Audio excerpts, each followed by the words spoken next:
Today, we're going to be cutting through stage fakery and getting real about influence you can trust. Now, my guest today shares that too many gurus turn a microphone into a mirror, trauma dumping, status theater, and confidence without competence. Audiences is savvier than that, and people are tired of being played and emotionally manipulated. So my guest, Marianne Hickman, calls the mic a sacred place and shows why you must tell stories from scars, not from open wounds. We dig into the Utah bro archetype, which I wasn't familiar with before, and the Dunning-Kruger cliff, and how humor, and yes, open mics, even onstage mishaps can help you teach better and be remembered. So if you want to stand out without selling out, this one's your field guide: ethical authority, real charisma, and practical ways to keep audiences with you. When the slides die, the plans change, or the ego wants the wheel. So let's get into it. Welcome to Present Influence, the show for speakers, coaches, and expert business owners who care about communicating with integrity, not fakery. You want to stand out without selling out, connect authentically, and influence without the ick. I'm John Ball, keynote coach and professional speaker, here to help you cut the fluff, sharpen your message, and show up with confidence, clarity, and real charisma. You can expect smart conversations, honest insights, and some laughs along the way, because if you're not enjoying it, why are you doing it? Welcome to Present Influence, Marianne Hickman. I have been so excited to talk to you and delighted to have you here live with me on the show. We're going live on Instagram as well, which is very exciting. Good to have you here today. I'm so honored to be here. When we chatted before, I was just like, this guy has his stuff together. I'm all about your podcast too. The content of your podcast it's so valuable for speakers, because I think a lot of us in the world of speaking, especially new and emerging speakers, there's a lot of things that feel elusive. How do we get booked on stages? How do we make money from this? And there's not a lot of people who are just willing to give the answers to this. There's a lot of paywalls and stuff and so forth. So I'm excited for what you're doing, because it's just making it accessible to people whose messages you can get behind.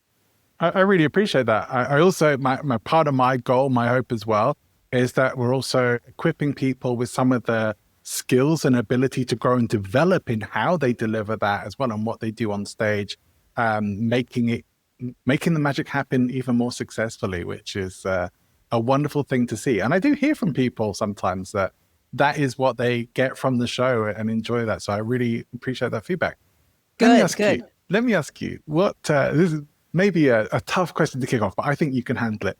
Bring it. What's maybe a position or an opinion you have about speaking or presenting that maybe it's a bit contrarian or different to what most other people tend to put out there? Well, so I don't know if it's necessarily contrarian, but it's something that people don't talk about enough, I think. And it's, I was just writing my book yesterday. I'm like dictating my book in my car while I drive, because I have no other time to write it. That's a great way to do it. Well, I hope so. So this came up yesterday. Same question ChatGPT asked me, and this is it. When we speak, the microphone is a sacred place. This microphone is a sacred place. My Instagram is a sacred place. The reason it's sacred is because we are receiving time from other people, which is the world's most valuable resource. They don't get it back. It's non-renewable, right? If we are going to use that time and tell stories that aren't healed yet, then that causes a huge problem. I'm a big advocate of telling stories from scars, not from open wounds. There's a huge danger in the public speaking world right now, and that danger is in trying to teach when it's really just trauma dumping at best. When it's trauma dumping at best, that doesn't help anybody. That should be done with a therapist, not with an audience. And at worst, it's manipulation. And that's the danger when people who do manipulate use the tools that we talk about. They use the art of persuasion. They use the art of psychology. We understand body language. We understand all this movement. And people who would manipulate and people that would just plain old scam people, they know these tools as well. And they use these tools, and people, it's not a win-win. It's a win-lose or a lose-lose, oftentimes, if you wait long enough. And that's the big danger is I hate the word authenticity because it's so overused, but I can't think of a better word for it. Yeah. You know, it's when you have genuine authenticity and a drive to help people, that is exceedingly rare. And it takes a lot of exposure as an audience member to detect when that's happening and when it's not happening. I agree. I agree 100%. And I certainly had some thoughts on that myself, which I would love to share. But first of all, I'd like to ask you, what would be an example of that maybe you've seen? Now, you don't have to name any names, but you're I welcome won't. to. But give us an example of where you maybe have seen that somewhere recently. It's rampant. Now, I don't want to give Utah a bad name, but it is a fertile soil for what you and I have come to know, and everybody has come to know, is the influencer, right? There's a lot of YouTubers that come out of Utah. It's just, I don't know why, and it's not necessarily because of the geography. That just happens to be where we are. But there's this thing that's called the Utah Bro.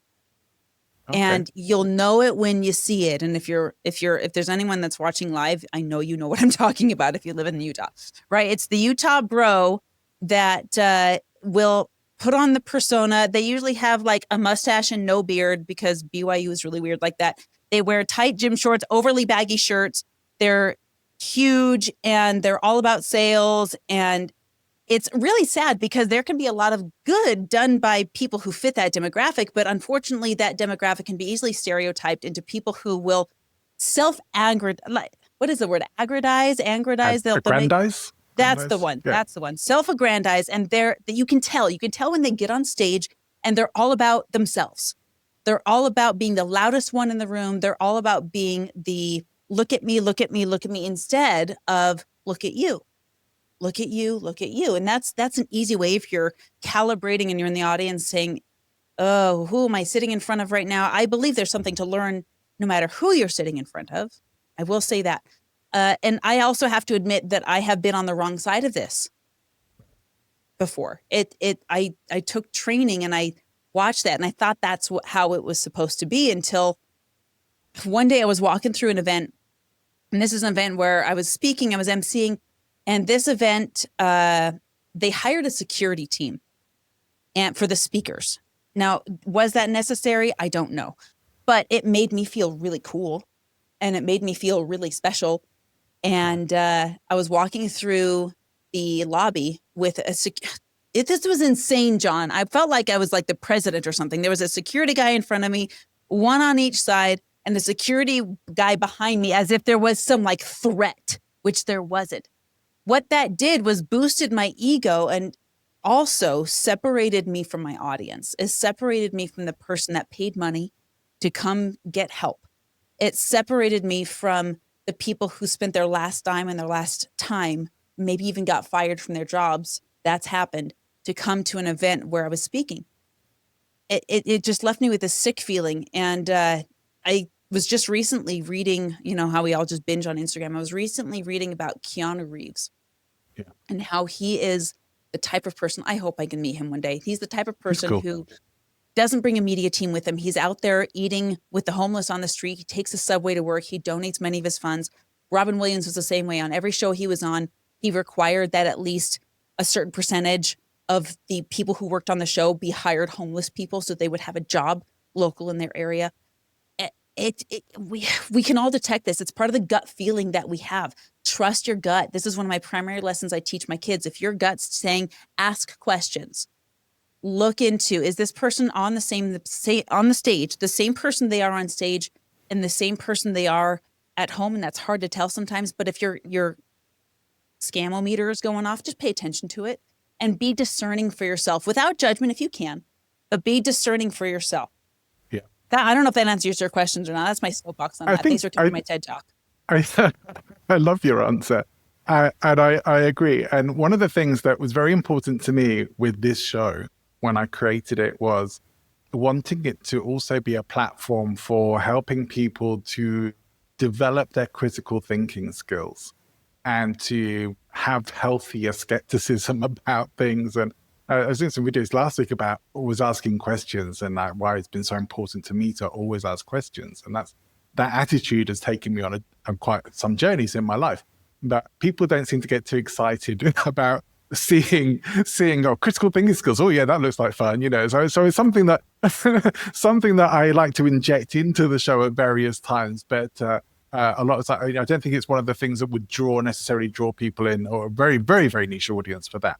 But I loved what you're saying about the scars and the open wounds, because I've seen that very much on stage. I've been working in an organization where someone was on stage, like leading the organization, being the head speaker for that, and unraveling emotionally on stage in front of 3,000 or more people. Absolute catastrophe, as you can imagine. Been there, done that. Right. So it's not nice to watch. It's not nice to be a part of. It can't be nice to experience. It must be terrifying when you know that you're losing your audience. And when, as far as credibility goes, if there's even a whiff that you're on a downward streak or heading down somewhere, you've already lost your audience. Your credibility is shot at that point. So I think this is a super important thing. But I've been talking a lot recently about the whole thing of performing or connecting. About the episode I'm putting out tomorrow is mostly about that. And I had this experience last week doing open mic of getting up on stage and just taking the first few moments to connect with the audience. And I think that made the biggest difference for me over pretty much anyone else who went up on that stage that night, of just taking that moment. And I do see, especially with things like open mic, people just get up there, they want to perform, but they don't take the time to connect. But when you do, the audience is with you. They're on your side. They're along with you. And that means it is about them. It's about relationship. It's about connection. And gosh, yeah. So I can go on my little TED I totally talk, agree with you. Yeah. Because I know we've talked about a little bit already when we had a chat a while back about comedy and stand-up and open mics and stuff. And I know this is something that you do as well. And I feel that, and I think you agreed with this as well, that it's something that I almost think should be essential as part of speaking and presentation training, to get up on stage and do some comedy and try stand-up. But I'd love to know from you, why do you think that's essential? Well, so Mr. Rogers taught me this, and I didn't know he was teaching me this because I was 6. But I used to watch, I remember I was 5 years old because I had a schedule as a 5-year-old. This is how OCD I am. I had a schedule as a 5-year-old. I remember it to this day. Now, this was 35 years ago, so I'm not ashamed to admit that I'm 40. Toss, right? Okay, so at 10 o'clock, every Monday through Friday, Sesame Street was on. And that was on for half an hour. And then at 10:30, I watched Mr. Rogers, and then I had lunch, and then I went to school. But 10:30 was my time. And I've done a little bit of research on Fred Rogers and what he did for children's television, and the fact that he stood up in front of Senate, the fact that he was in the military. He's a fascinating guy. If there was anyone that I could ever interview on my podcast, it'd be him and Robin Williams. It'd be a hoot. But I remember watching Fred Rogers, and he had this routine. And if you remember Mr. Rogers' Neighborhood, he would come home and he'd take off his suit and he'd put on his sweater and he'd play with the puppets, and he would just teach. We didn't know that he was teaching compassion. We didn't know that he was teaching leadership. We didn't know that he was teaching critical thinking. We didn't know that he was teaching problem-solving skills. We just knew that we were having fun.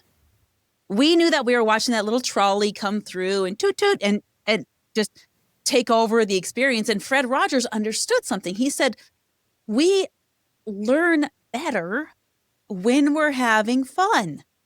We just do. We learn better when we're having fun. And he said specifically that children learn better when we're having fun. And I don't know about you, but I have never stopped being a child. Just ask my husband. There's parts of me that are childish versus childlike. I understand there's a difference. I have both. But this concept of stand-up comedy, I was talking to my friend Sarah, who owns another podcast, and the way I used to teach public speaking exclusively had what I call the EKG of energy, where we start at the peak state and we go down and tell the dark parts of our story, and then we climb out of it. There's validity to that as well. But sad isn't the only emotion. Traumatic isn't the only emotion. Those can be leverageable parts of a story. And if we're going to look to one of the greatest actors of all times, we have to look no further than, once again, Robin Williams. Every movie that he made, that I have watched anyway, had been a yin and yang of both tragedy and comedy. If you take a look at Mrs. Doubtfire, it's hilarious, but it also deals with real family issues like blended families and divorce. If you take a look at What Dreams May Come, this one has to do with suicide, as does Dead Poets Society. So he also understood the duality of comedy and learning. And sometimes, this is not even a sometimes, this is all the time. You and I are in life school. None of us have ever done this day before. Sometimes when we pray for things, we receive the most beautiful blessings with the most hideous wrapping paper. And if we can get through the hideous wrapping paper, there is a blessing to be found in there. But it's crazy how some people stop at the wrapping paper and say, ew, this is gross. I don't want this. I did that when I had my divorce. I did that when I lost my job and said, ew, this is hideous wrapping paper. But if we just are willing to rip it off and go through the work, and sometimes there's paper cuts involved, of finding the gift inside, you know what comedy does is it speeds up the process. Laughing about it speeds up the process. I'm ashamed to admit this, but it is the truth. When I first started looking at comedy and public speaking, I didn't know how to do it. I was like, I think I used to be funny. I don't know if they were laughing at me. It doesn't matter, but I want to be funny again. So John, I literally Googled it. I said, how to be funny again. And I bought the first book that I found. And it says, do you talk funny? And I was like, sold, I'm buying it. And I'm so glad I did, because this breaks down the science. Here I am nerding out again. The science of comedy and what makes people laugh. Because when we laugh, we retain more. We retain more information. We retain better information. It makes that wrapping paper not so ugly. And it shortens the duration of suffering. It just does. I saw a lady who on Instagram, her Instagram was all about her husband's fight with cancer. And it was terrible. It was tragic. And ultimately, I don't know if the right language is that he lost the fight, but he did pass away. And she came back on social media months later, maybe even a year later. And she came back with this reel that people who have dealt with loss will understand. I might have a macabre sense of humor. We'll see. But she came back with this reel. And in this reel, she put up a camera. You can see the inside of her house. She's walking through the front door, dressed all in black, holding an urn. And she said, that moment when you come back to social media after your husband passes away, and she's like, hey, hi, we're back. And she, in the caption, she nailed it. She said, you might not get my sense of humor, but this is how I cope with this. Right. This is how I'm dealing with this. And the comments, you know, my favorite comedy section in all the world is the comment section on Instagram. That's why I go to Instagram. The internet, you guys are killing it. You guys are so funny. And they were lighting it up, and we were laughing together. We were crying together. We're tipping drinks together. Who knows? But this is the joy that is in life. Now, there's a lot of inappropriate humor, and I know that we have varying degrees of acceptance for that. But I believe God when he said men are that they might have joy. I believe God when he says he has a sense of humor. And by golly, my days are just better when I'm looking for reasons to laugh. Yeah, I think that's a lovely attitude to have. I think my experience has been, I think comedy, humor is a great way of reframing. And so much of coaching and development and transformation is about reframing ourselves on things. And if we can at least reframe ourselves to take life a bit less seriously sometimes, and to have a bit more fun with things or be more playful, I think we can make our life experience a lot more enjoyable, bearable, because goodness knows there's a lot of unpleasantness going on in the world right now. And if we can have people laugh and bring some joy into people's lives, and at the same time do that for ourselves as well, I think that alone has great value. But if you can add into that they're learning something, they're transforming or changing something about themselves, the value is priceless. Absolutely. Yeah, it's think about the reels that you share the most. They're the ones that make you laugh. They're the ones that are funny. And I don't know about you, but dude, I have all this pressure now to be funny. I don't know if I'm doing it right. I'm like, I talk about comedy a lot. I don't know. Am I even funny? Do I even have an authority on this? I don't know. But I'm a student of it. I'm learning. And I just hope by the end of the day, or the end of the time that people have their attention spans, much shorter than a day, that they've smiled a little more. That's my goal. If we've done that, then we've won. Yeah. I think you probably are funnier. I think we're all funny. We know if we're not. I think generally we know if we're not. We just don't have much of a sense of humor about stuff, and we don't generally find things that most people find. But I think there are definitely people who kind of flatline when it comes to a sense of humor, and don't really go to. But I do think they're few and far between. So I think if you can find humor and if you can laugh at stuff and you can make your friends laugh sometimes, you could be funny. And I think that's something that I've picked up from talking to a lot of professional people, comedians, people who teach comedy as well. I think it's such an important skill to have on the stage. And one of the things that kind of leads us into is talking about this whole, when you are delivering something, a keynote, training, whatever it is, if you don't have some level of entertainment factor within that, it's going to be hard going for you and for everyone who's having, for everybody listening to you, for everyone involved. And so the entertainment factor is really important. And I'd love to get your take on what that can or should look like and how we can perhaps be a little more entertaining when we're on the platform. Okay, so this is really fun because I first started inadvertently studying this when I was, I was probably 10 or 8 years old. And in my church, we used to do sketches, skits. They called them road shows back in the day. But oh my gosh, it was like a theater portion of the church, and they would take some theme and then we'd have to create a sketch about it. And I will never forget this. It was in our church, we call them wards. It's basically a geographical boundary where everyone that's a member in that geographical boundary they go to church together.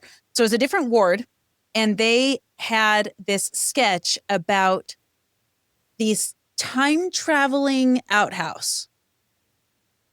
I know, it's already funny, right? Time traveling outhouse, and they all climbed in this outhouse like clowns in a clown car, and they went somewhere, and I don't remember where they went or what they were doing there, but I remember on the stage they transported the outhouse to a new environment. So the lights went down, lots of stagehands moving things around. The lights go back up. The outhouse is there, but there's a new scene on the stage. And I think they're in the middle of some alien territory, maybe on Mars or something. The dudes climb out of the outhouse, and you have to imagine some guy in like I only can imagine it as a lumberjack hat and some big suspenders, lots of flannel. Hillbillies climb out of this outhouse, probably 18 of them. And as they climb out of the house, they start with the dialogue. And in the back of the scenery, the outhouse collapses, totally falls over. And the lead character, with the one with the lumberjack hat, illustrated the principle I'm about to share with you seamlessly, so perfectly.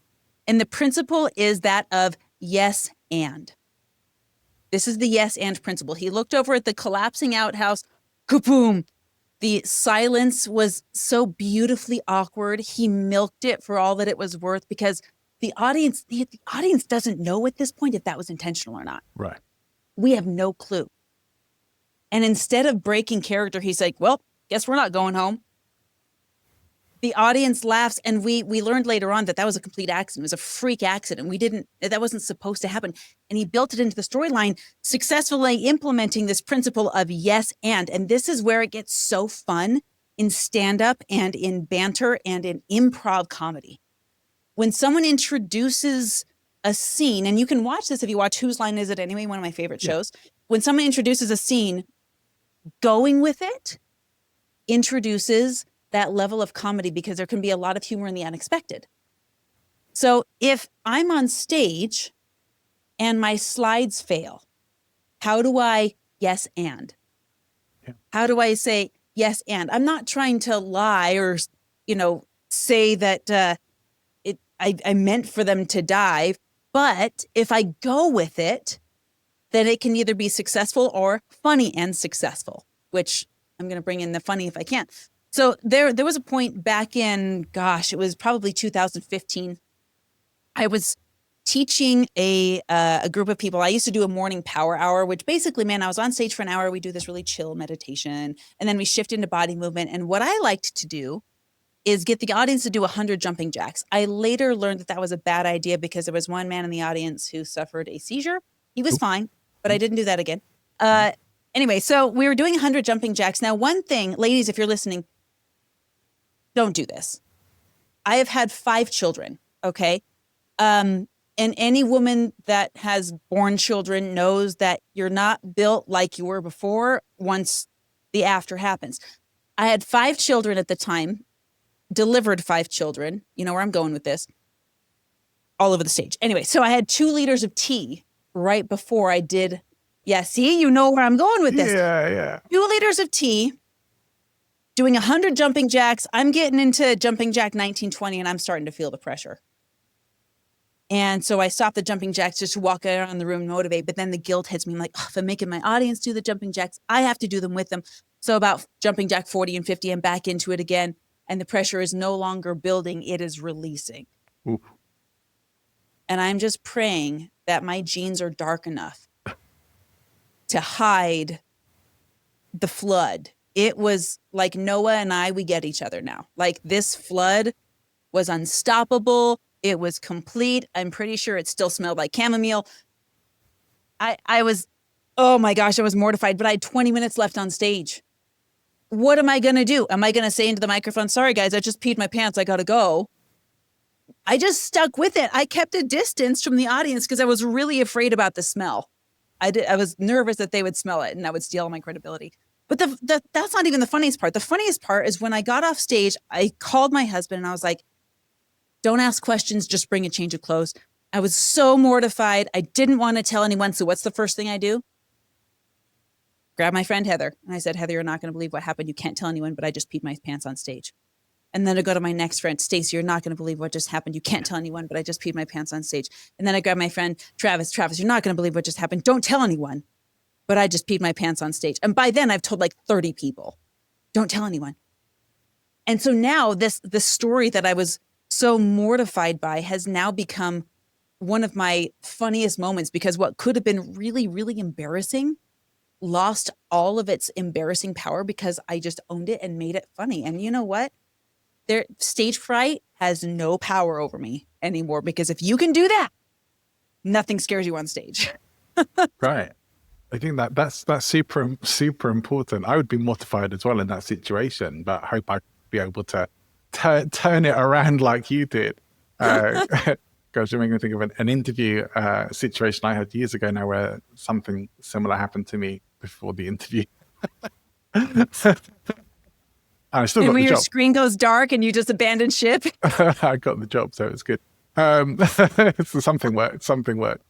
But yeah, this is really important stuff. And, you know, I sometimes talk about like the first time I ever got on stage to do open mic, and I think I maybe spoke to you about this before as well, about saying that I just gave myself permission to completely flop. I could bomb, and it was okay. And several people bombed before I went up on stage. I just thought, well, it's not a big deal. Several people have already completely bombed. If I get a laugh, great. If I get no laughs, fine. I'm either going to be like, it's not for me, or I'll come back again and try again. But I took away the stakes. I took away all the sort of, it has to be good, it has to be funny. Once I took all that off of myself, I could relax and have fun with it. The pressure was off. And I just got to go out there and have fun and be playful. And I got laughs. And I do think if I hadn't gone up there with that, if I've been afraid of doing stand-up for such a long time. It was on my bucket list, but I was terrified of it as well, if that makes any sense at all. That's how you know it's good. It's there and you're scared of it. And so as well as that, one of my friends kept saying to me, when are you going to do it? When are you going to do it? And there's an open mic night in English now in the city. I'm like, oh man, when are you going to do it? When are you going to? And eventually I was just like, all right, I'm going to do this. I said, I'm going to do it. And then I interviewed Judy Carter, who wrote the New Comedy Bible. And that chat inspired me to just go for it and do it. But it was so important that it didn't have to be perfect the first time up. And I think I forgot some of the things that I thought were some of my funniest jokes, but I still got laughs. And so I tried to take that with me pretty much any time I go on stage, try and take the stakes down and just say, it's okay you don't need to be stressed about this. You can just go and have fun. And I think there's some essence in that and what you're saying there, right? Oh, 100%. I mean, do you feel high pressure when you go have a conversation with your best friend? I just got to nail it. Not usually. No, I mean, I don't even feel high pressure if I'm bringing up a tough conversation because they're my friend. And I know they've got my back. Now, when you're going in front of an audience, you don't have that reassurance. You don't know if the audience has your back. Now, what you do know is that the audience wants you to do well. They didn't bring their Rotten Tomatoes with them. In most cases, they want you to do well. So who's going to have your back? It's just what you said, John. It's yourself. I know that after this is over, I'm still going to have a pulse. The chances of me dying are not zero, but they're very, very, very small from stage fright. So odds are we're going to survive this and we're going to be fine. And you know what, John? I take the same approach to high stakes situations that aren't the stage. Yeah. And I have to admit this, and my husband knows this, so I'm going to feel okay saying this out loud. When I got divorced, that was a high stakes thing. I had 5 kids at the time, and it was the toughest decision, one of the toughest decisions I have ever made, because it's not just me it's affecting, it's my 5 children. And by the way, I do not recommend being a young single adult, especially in Utah. If there was a Yelp review for this, it'd be like 1 star. Do not recommend. Thumbs down. It was terrible. I hated it. But what I did love was rediscovering who I was. And maybe for the first time discovering who I was. And when I went into my second and final marriage, this was a high stakes thing because I knew it had to be final. I knew I couldn't make the same mistakes that I had made in my first marriage. I knew I couldn't be the same person I was in my first marriage because that would invite the old mistakes to come back in. But this had to be final. And this thought of it is so high stakes and I can't mess up, all of this pressure made dating very awful on top of already being awful. It was just the worst. But when I did what you just said and I let go and said, I'm going to trust myself. I know I have my back. All the pressure was off. All the impersonation was off. All of the masking and this is how it showed up. Now, I don't know about you, but I can win any burping contest I enter. Hands down, no problem. My friends used to tell me it was my mating call. And I thought for a while that that's why I was single. And I remember the first time I went to the gym with my now husband. We hadn't even started dating yet. We went to the gym together. And as we left the gym, I don't know if it was the pre-workout combined with the bench press, but I let out a 10 out of 10. It had the duration. It had the volume. It had the intensity. It was amazing. We rate each other, by the way. And I realized I had let out this huge burp as I'm walking next to this adorable man who I haven't even started dating yet. And after I let it out, there was a moment of, oh my gosh, maybe I shouldn't have done that in front of this man who I want to date. That could be really embarrassing. And it quickly evaporated when he looked at me and he's like, I'd give that a solid 9.5.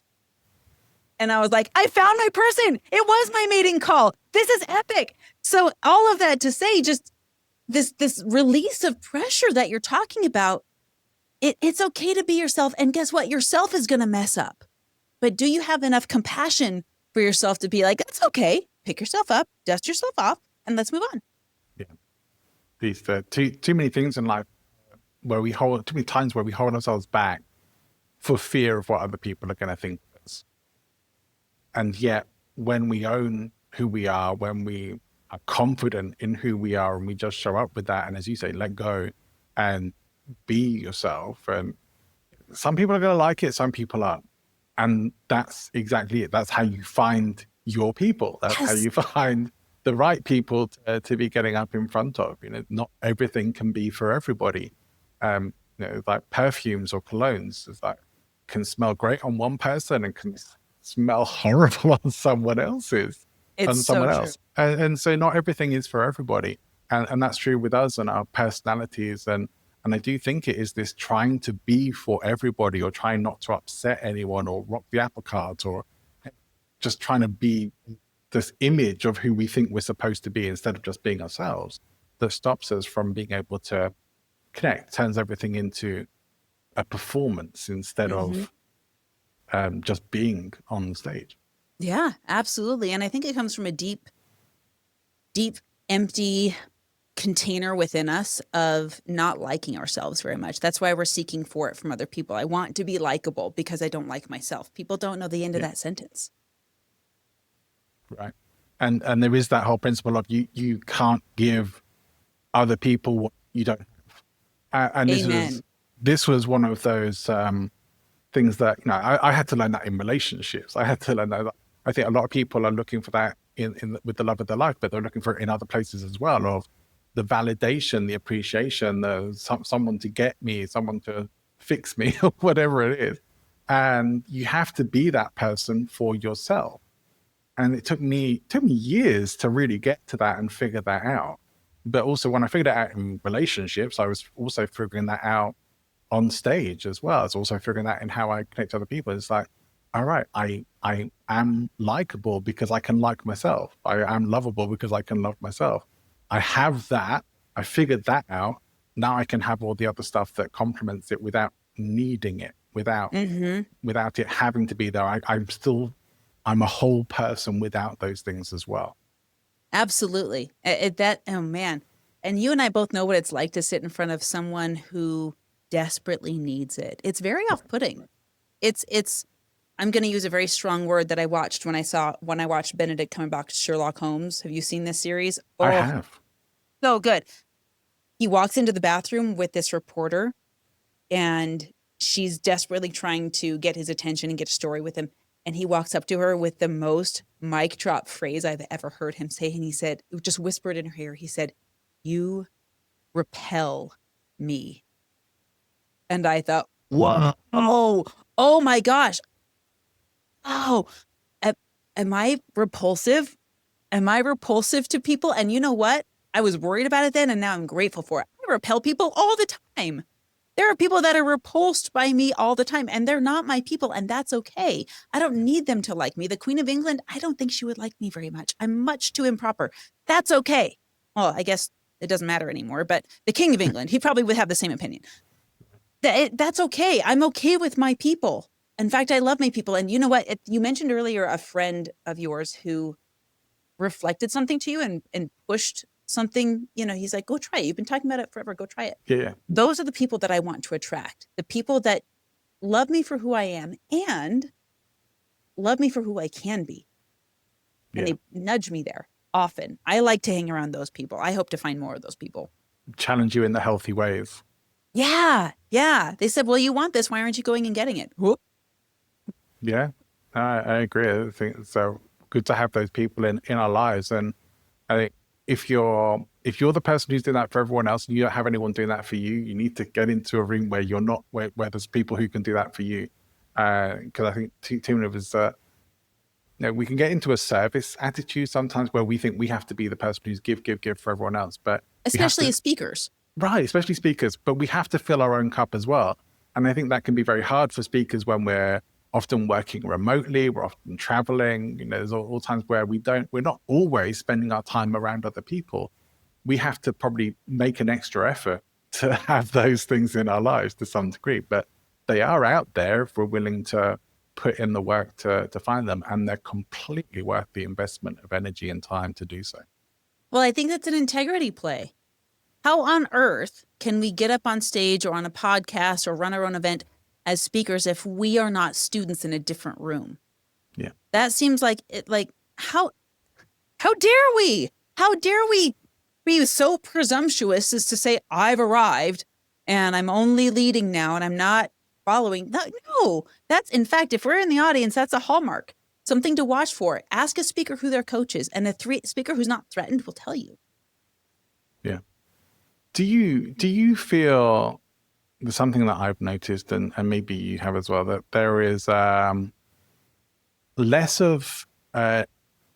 attraction to, maybe less power in the guru these days, in that sort of person that we're talking about, who's like, they've already got it all figured out. They've got all the answers, and they can tell you everything you need. You don't need to go anywhere else at all. Everything is here. There's people who, I think it was very common, like when I first got into personal development kind of events back in the early 2000s, there was a lot of that. Oh, yeah. And now I think people are much more keen on having genuine connection, genuine presence on stage. But have you seen that? Have you noticed that yourself?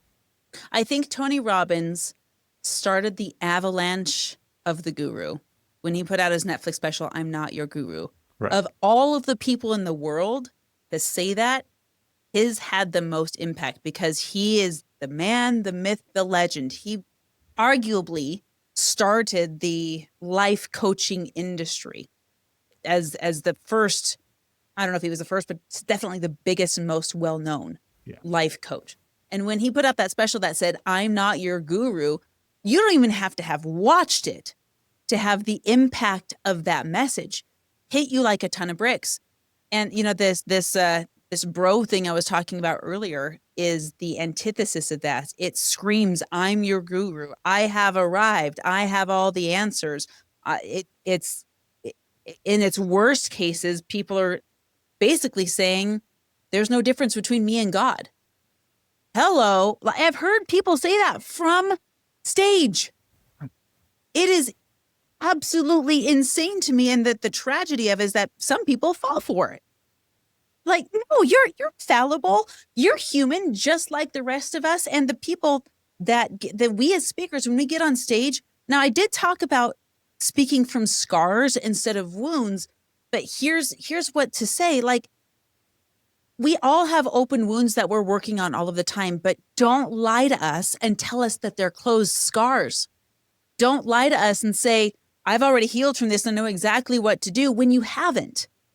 If you're going through stuff, I'm not going to say that's not okay. It is okay. It is okay. And you know what? Alex Hormozy talked about this when he launched with Sam Evans, when he launched this school thing. It's taken the teaching world by storm. He said, there's actually a way to create community when you don't know stuff. You can say, "Hey, listen, I'm learning how to homestead. Who wants to learn with me? Hey, listen, I want to learn how to be funnier on stage. Who wants to learn this with me? Let's all study together. Let's bring in everything that we're all learning together." I'm not lying and saying, "I already know how to do this. Come do it with me," quickly doing a Google search and posting a YouTube video of which I know nothing about. That's not how that works, right? It's like the 18-year-old life coach. "I'm a life coach and I haven't had enough light to even coach about. Lived with my parents my whole life." No. It's not a shameful thing to be a student, but just admit it. And if you have achieved, a 10 steps further down the path than a lot of people, Viktor Frankl said this, it's our obligation to reach back and help the next person climb up. So if you're still learning, just admit you're still learning, but be willing to teach what you know. Yeah, I love the lifelong student aspect philosophy. I think it's an attitude we should keep with us all of the time.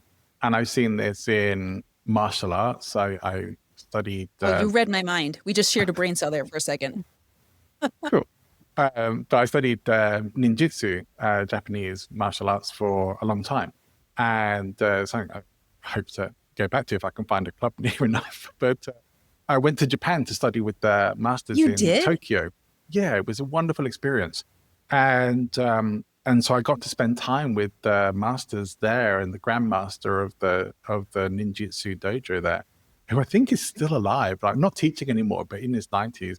He was still teaching then. And this wasn't that long ago. And the whole philosophy there, the whole attitude of, we're much further. I just got my black belt when I was there, which was so exciting. Wow. And they were so much further ahead, of course. They'd gone through all the different dans. They were and were teaching it. And yet there was so much humility there. There was so much, you still have stuff to teach us as well. We still have stuff to learn. We just know these things and we have experience here, but we are still students. We're still learning.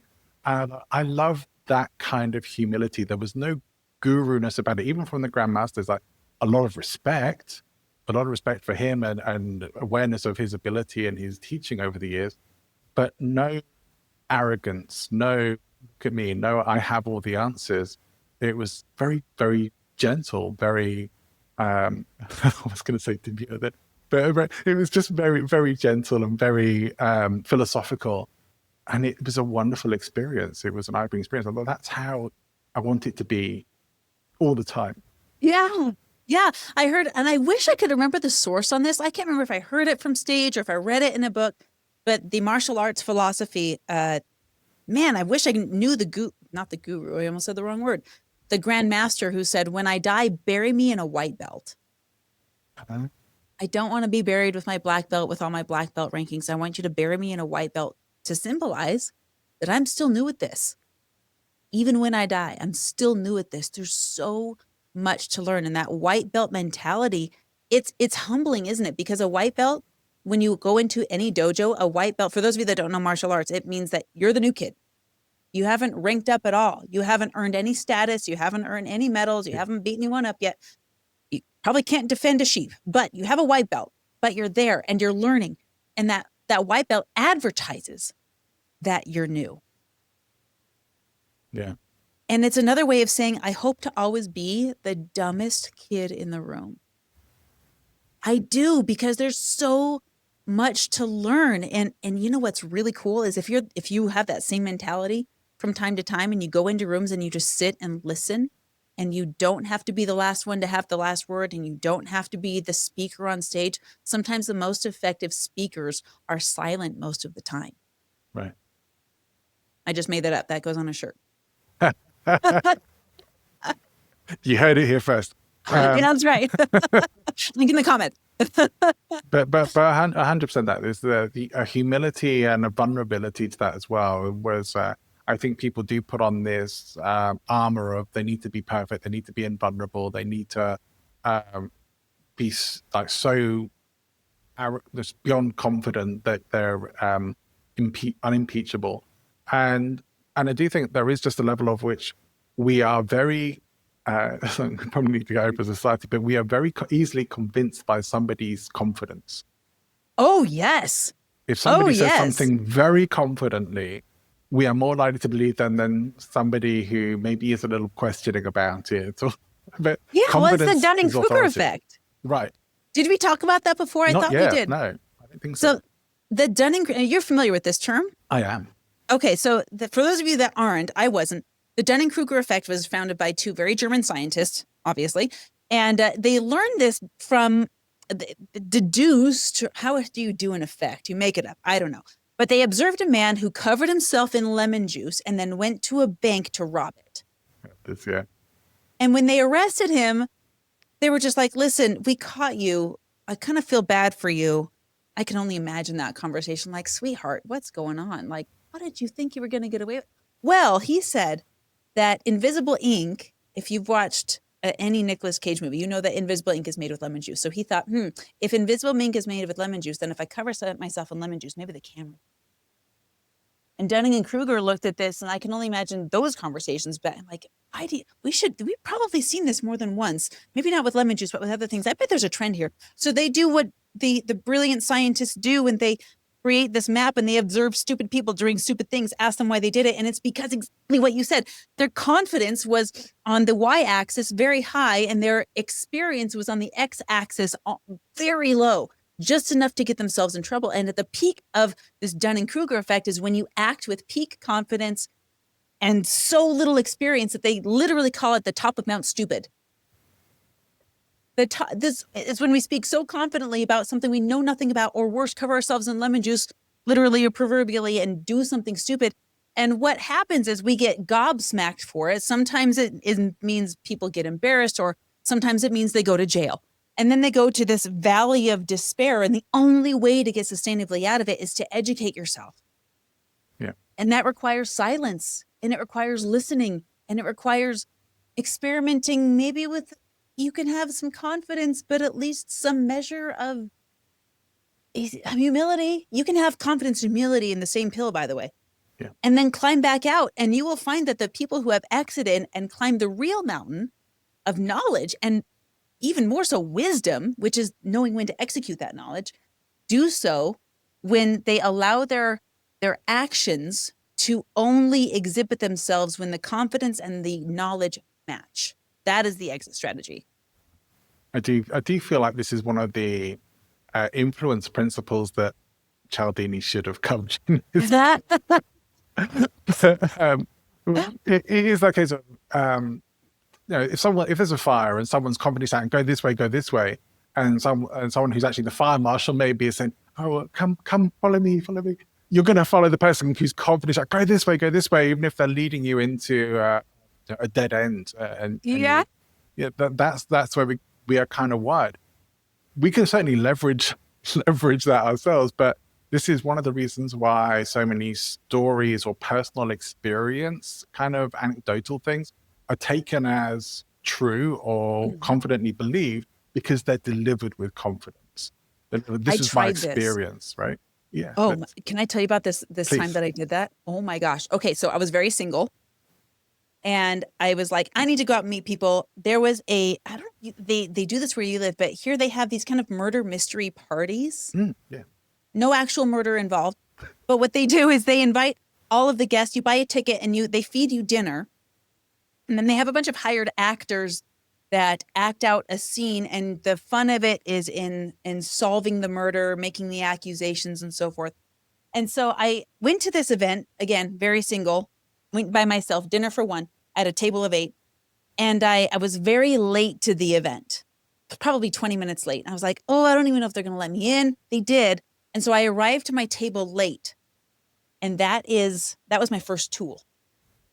And in the back of my head, I was like, oh, okay, I have an advantage here. I wonder, I don't even know if this thought formulated completely before I started doing it, but I said, I wonder if I can be the red herring tonight. I wonder if I can convince, nobody knows me here. Nobody knows me. They don't know me as a speaker. They don't know me as, I've never been to this crowd before. I wonder if I can convince them to accuse me in this mock murder scene and pretend like I'm involved. And I had to play my cards exceptionally carefully. John, I did it. I got my I don't know how I did, but I got my entire table to duck under the tablecloth. I got my entire table to trade glasses with each other. I got my entire table to put the napkin on the lap of the person next to them just because I went with confidence. And it worked. I was number one suspect that night. I didn't get a date out of it, but I was the number one suspect that night, even so much that the manager of the conference asked if I had been brought in by another drama group. And when I told him I hadn't, he offered me a job. I said no, but it was the most fun I've had on a date by myself ever. But a great illustration of the power of just being confident in a situation. Yeah. It makes all the difference, it's like, regardless of how someone is dressed or how they look or what their body shape is or anything like that, confidence surpasses all of that. If you have confidence, that's what people notice. Absolutely. And you can get a long way with it. Yeah. For better or for worse. For better or for worse. Yeah, exactly. Like any tool of influence, it can be used for good or bad. This has honestly been such a fun conversation that I don't want it to end, but it has to, unfortunately. That's okay. We both have other things we need to do today, but it has been a real joy. I do wonder for you, what if someone wants to find out more about you, because I think undoubtedly they will. You've been so engaging and entertaining on the show. If someone wants to connect with you and maybe even learn from you, what's the best way for them to do that? So I'm all over social media. So if you just look up my name, you can find it there. But I really like to just connect with people personally. I give out my phone number. So I just want you to text me. I want you to say you heard me on John's show. And that way I can tell John that he's having some reach, which is really cool. So just text me. My number is 801. I'm in America. So +1 801-509-5495. Just text me. Say, hey, let's develop a relationship. Let's go out for a virtual coffee. And you can go to my website and download all the stuff that I have there. That's all well and good. But if you want to just hang out and get to know each other, just text me and then let's learn from each other. I want to learn from you and let's hang out. I love that. And that is an incredible, I don't think anyone has ever given out their phone number on my show in 5 or so years of doing this. So that's amazing. And I think that's a great way to really personalize stuff and get people to connect. So give Marianne a call. You won't regret it. You'll have a very least a fun conversation, I'm sure. And if I mute myself, it's probably because I'm on the toilet. So just watch out for those time differences, right? You don't want 3 a.m. calls. I reserve the right to ignore a 3 a.m. call and get back to you later. I'll just say that much. Marianne, it has been a real delight to have you on the show. Thank you so much for coming and being my guest and sharing such a wonderful conversation and so many insights and experiences with us today. It's been my pleasure, John. Thank you so much. Thank you. So if you apply just one idea from this episode, connect first and then perform. You've heard it before if you've been tuning into the show. So your next talk gets instantly better when you do this. Ignore it and you are sliding towards status theatre, louder, shinier, emptier, and less bookable. You heard how scars are greater than wounds and how humor speeds learning and why white belt mindset keeps you sharp and credible. Do subscribe to Present Influence and drop a quick review. It helps me to see if this no-ick direction is hitting home, and if you want coaching on building ethical authority and talks that actually land, reach out. Links are in the description and the show notes. In the meantime, have an amazing week. See you next time.